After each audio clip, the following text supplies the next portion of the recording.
Halo teman-teman semua, kali ini kita akan mempelajari materi terkait visual merchandising.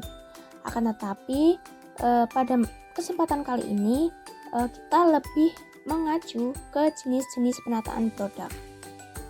Sebelum kita memasuki materi, tujuan pembelajaran pada materi kali ini yaitu yang pertama, memahami konsep visual merchandising. Yang kedua, menjelaskan ruang lingkup penataan produk. Yang ketiga, menganalisis tujuan dan manfaat penataan produk bagi konsumen maupun penjual dalam konteks pemasaran modern. Dan yang keempat, mengidentifikasi dan mengklasifikasikan jenis-jenis penataan produk. Nah, selanjutnya, untuk materi yang akan kita bahas pada pertemuan hari ini, yaitu yang pertama, mengenai pengertian visual merchandising. Yang kedua, ruang lingkup penataan produk. Yang ketiga, tujuan penataan produk. Dan yang keempat adalah jenis-jenis penataan produk. Nah, sebelumnya, pernahkah kalian tertarik membeli barang hanya karena tampilan displaynya menarik? Oke, pastinya teman-teman semua pernah merasakannya ya. Apalagi teman-teman membeli barang hanya karena tampilan displaynya menarik. Nah, selanjutnya, menurut kalian, jenis penataan produk apa yang digunakan pada gambar tersebut? Dan apa keuntungannya dari jenis penataan produk tersebut? Ya, betul sekali. Jenis penataan produk pada gambar tersebut adalah jenis window display. Keuntungannya sendiri yaitu untuk menarik perhatian pejalan kaki, meningkatkan minat pembeli atau impulse buying, menciptakan kesan merek yang kuat, serta untuk menunjukkan kreativitas toko tersebut. Masuk ke materi inti. Nah, sebelumnya apa sih yang dimaksud dengan visual merchandising? Ya, visual merchandising sendiri yaitu kegiatan penataan produk dengan memperhatikan berbagai aspek yang bertujuan untuk menarik perhatian konsumen dan membentuk citra toko, sehingga terjadilah keputusan pembelian. Selanjutnya, kita masuk ke materi ruang lingkup penataan produk. Nah, apa saja sih ruang lingkup penataan produk? Oke, yang pertama yaitu perencanaan tata letak atau layout planning, di mana tujuannya untuk menentukan posisi dan alur penempatan produk di toko. Nah, bisa kita lihat pada gambar tersebut menunjukkan layout planning sebuah supermarket, di mana tujuannya untuk menata atau menentukan bagian mana saja yang perlu diletakkan pada supermarket tersebut.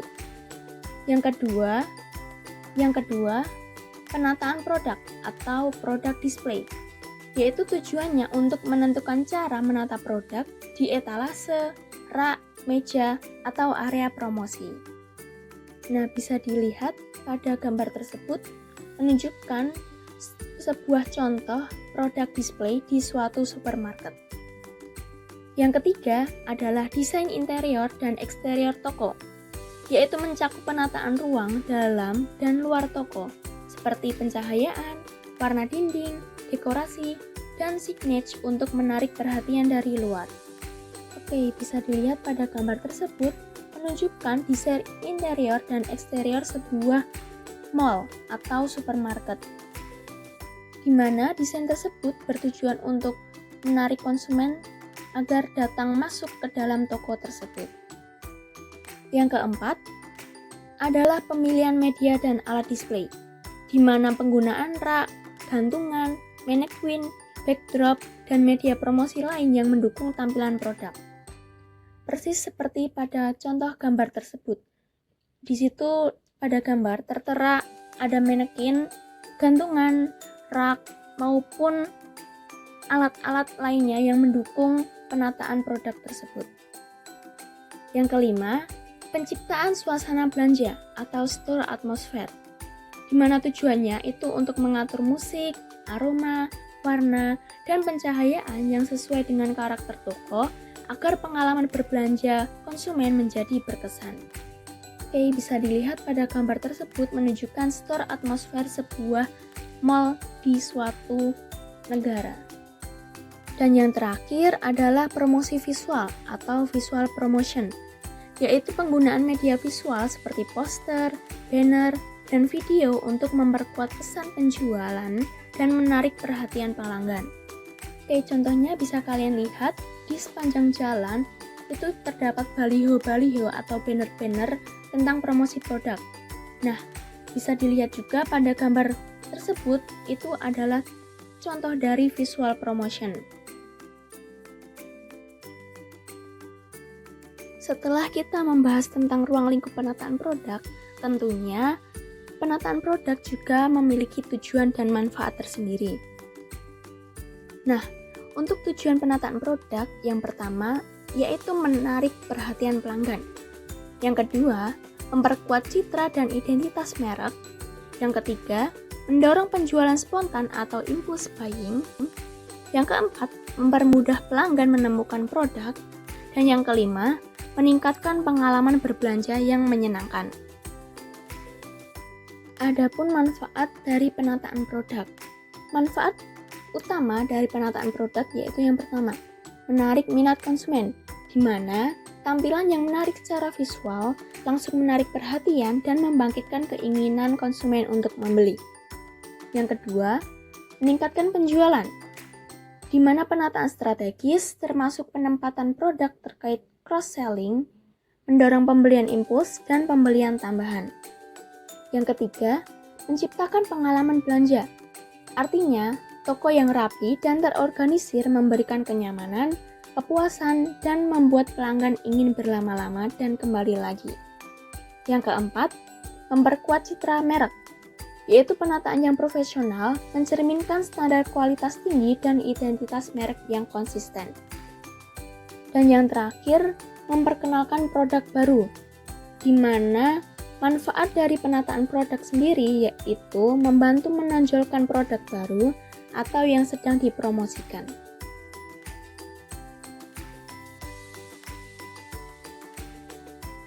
Nah, selanjutnya kita masuk ke jenis-jenis penataan produk. Jenis-jenis penataan produk sendiri dibagi menjadi dua, yaitu berdasarkan lokasi serta berdasarkan teknik dan peralatannya. Untuk jenis-jenis penataan produk berdasarkan lokasi, yang pertama ada window display, di mana window display adalah penataan produk dan dekorasi di jendela depan toko atau etalase yang bertujuan untuk menarik perhatian pejalan kaki, menginspirasi minat untuk masuk, mendorong pembelian impulsif, serta membentuk citra dan karakteristik merek toko.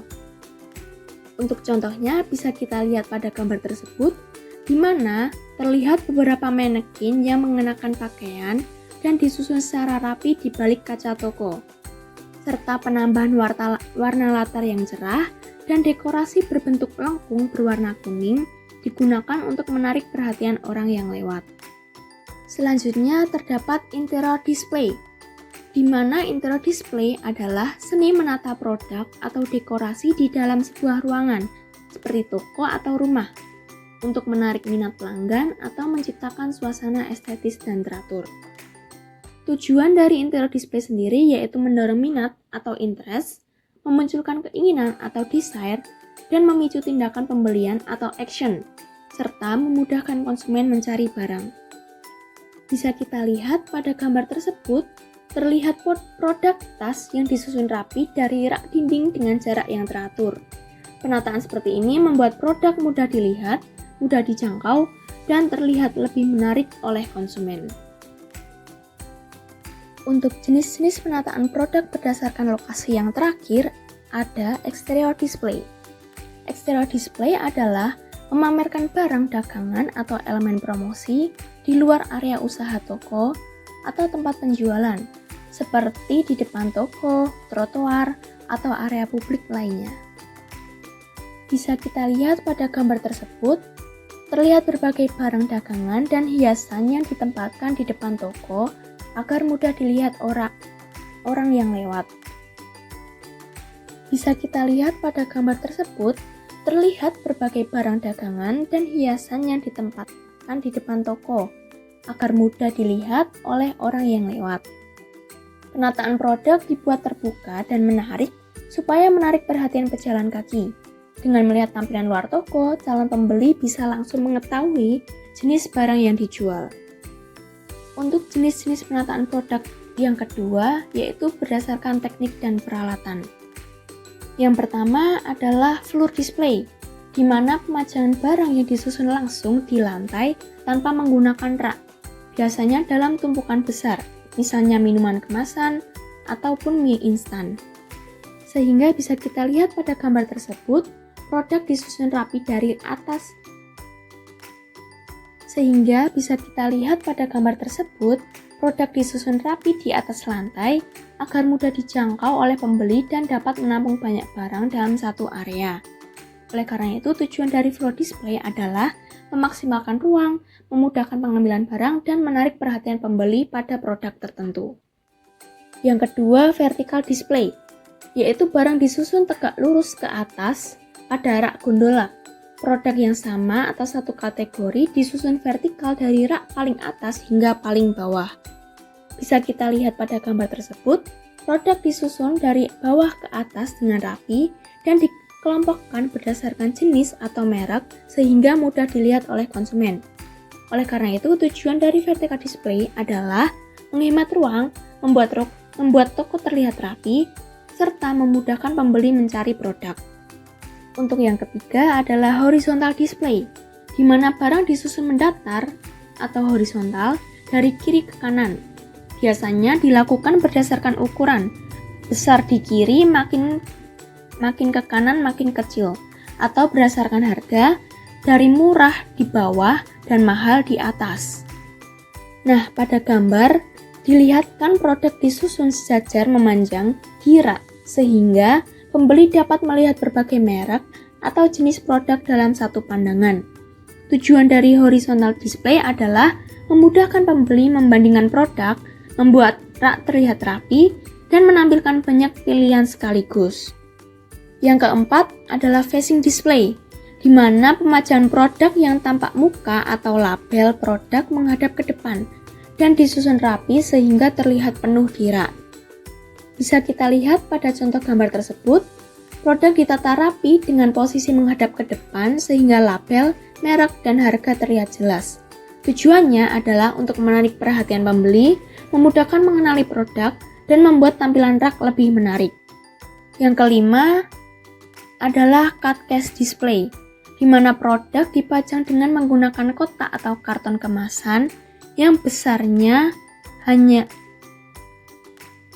Yang kelima, cut case display, yaitu produk dipajang dengan menggunakan kotak atau karton kemasan besarnya yang hanya dipotong setengahnya dan disusun. Cut case display sering digunakan untuk produk minuman, makanan kaleng, atau barang obral atau diskon. Pada gambar dilihatkan produk disusun rapi di dalam kardus yang sudah dipotong dan diletakkan di area toko agar mudah dilihat dan diambil oleh pembeli. Tujuannya untuk menghemat waktu penataan, menampilkan banyak produk sekaligus, dan menarik perhatian pembeli dengan tampilan yang sederhana. Untuk yang keenam adalah impulse buying display, di mana penempatan produk di tempat strategis yang sering dilalui konsumen, seperti di area kasir atau check-out counter. Produk yang dipajang biasanya barang kecil, harga relatif murah, dan tidak masuk dalam daftar belanja, seperti snack, permen, dan baterai. Nah, pada gambar dilihatkan produk kecil seperti makanan ringan diletakkan di rak dekat kasir, sehingga mudah terlihat saat pembeli sedang menunggu giliran. Yang ketujuh, terdapat cross merchandising display, yaitu pemajangan produk yang saling melengkapi atau komplementer secara berdekatan. Contohnya memajang saus sambal di dekat mie instan atau kopi di dekat gula dan creamer. Dan yang terakhir, jumble display, yaitu produk dari berbagai macam merek dan jenis ditempatkan bersama-sama dalam satu wadah atau rak promosi, di mana konsumen bebas memilih dan mengaduk-aduk barang, dan jumble display sering digunakan untuk produk diskon. Terlihat pada gambar, terdapat berbagai jenis produk diletakkan bersama dalam keranjang tanpa disusun rapi satu persatu, sehingga pembeli bisa langsung memilih sendiri. Terima kasih sudah menonton. Jangan lupa like, subscribe, dan share jika video ini bermanfaat. belajar santai penuh makna. Sampai jumpa di video selanjutnya. Bye-bye.